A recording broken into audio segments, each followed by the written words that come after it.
Halo semuanya, selamat datang di video pembelajaran IPA hari ini bersama saya Adistia Putri dengan NIM 25111744083. Kali ini kita akan membahas topik yang bakal seru banget dan pastinya akan sering kita temui di kehidupan sehari-hari, yaitu tentang hukum Newton.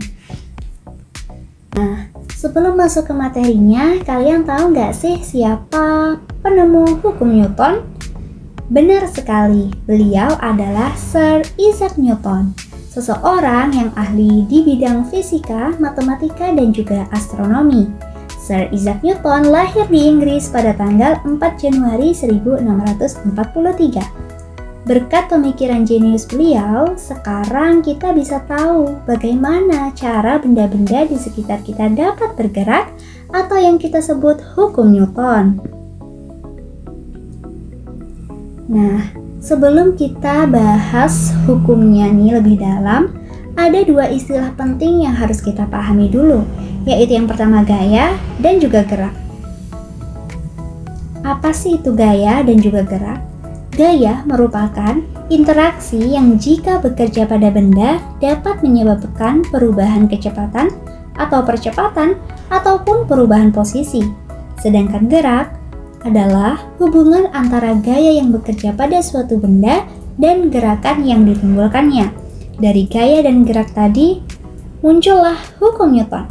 Jadi, hukum Newton adalah hukum yang menggambarkan hubungan antara gaya yang bekerja pada suatu benda dan gerak yang ditimbulkannya.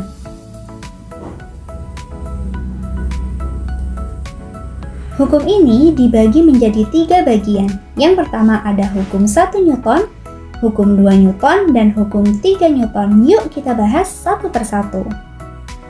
Kita mulai dari hukum 1 Newton terlebih dahulu. Hukum 1 Newton itu sama dengan hukum kelembaman ataupun bisa disebut inersia, yang mana bunyinya adalah setiap benda akan tetap dalam keadaan diam atau bergerak lurus dengan kecepatan konstan, kecuali jika dikenai gaya dari luar. Maksudnya gimana sih? Nah, ini tuh menunjukkan kalau benda itu punya sifat inersia, yaitu sifat yang cenderung mempertahankan keadaannya yang sudah ada. Kalau bendanya lagi diam, ya dia pengen diam terus. Tapi kalau bendanya lagi bergerak, dia bakal pengen bergerak terus dengan kecepatan yang tetap. Secara matematis, hukum 1 Newton ini dituliskan dengan rumus sigma F sama dengan 0, di mana F sama dengan gaya total yang bekerja. Sekarang kita lanjut ke hukum 2 Newton. Hukum 2 Newton atau bisa juga disebut hubungan gaya dan percepatan. Hukum ini menyatakan bahwa percepatan sebuah benda berbanding lurus dengan gaya totalnya, namun berbanding terbalik dengan massanya. Biar lebih mudah dibayangkan, coba lihat gambar berikut.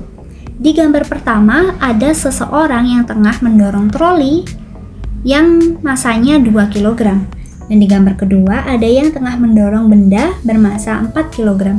Kira-kira dua benda yang didorong ini yang mana nih yang lebih mudah untuk didorong? Pastinya yang bermassa 2 kg. Nah, dari sini kita bisa tahu, semakin besar gaya yang kita berikan pada sebuah benda, maka semakin besar pula percepatan yang dihasilkan. Jadi, massa benda itu sebenarnya berperan sebagai penghambat. Semakin besar atau semakin berat massa sebuah benda, maka akan semakin sulit bagi gaya tersebut untuk mengubah kecepatannya. Secara matematis, rumusnya adalah sigma F sama dengan massa dikali percepatan.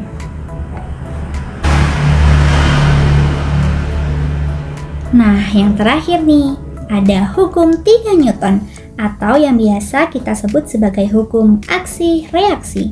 Prinsip dari hukum 3 Newton ini adalah setiap kali benda pertama memberikan gaya aksi kepada benda kedua, maka benda kedua tersebut secara otomatis akan memberikan gaya yang sama besar namun berlawanan arah kepada benda pertama. Contoh paling keren dari hukum ini adalah peluncuran roket. Gimana sih bisa roket super besar terbang ke atas? Jadi, roket itu mengeluarkan gaya aksi berupa semburan gas dorong yang sangat kuat ke arah bawah, yang mana yang menghantam bumi. Sebagai akibatnya, lantai memberikan gaya reaksi yang sama besar tapi ke arah berlawanan, yaitu ke arah atas. Dorongan dari bawah ke atas inilah yang bikin roketnya sukses meluncur terbang ke langit. Nah, makanya rumusnya di sini tertulis F aksi sama dengan negatif F reaksi.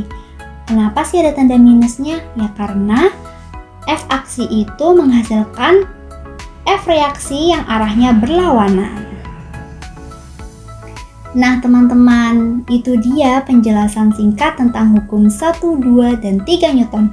Ternyata fisika itu enggak semenakutkan rumus-rumusnya ya, karena semua aplikasinya ada di sekitar kita setiap hari. Terima kasih banyak atas perhatiannya dan jangan lupa untuk terus semangat belajar. See you!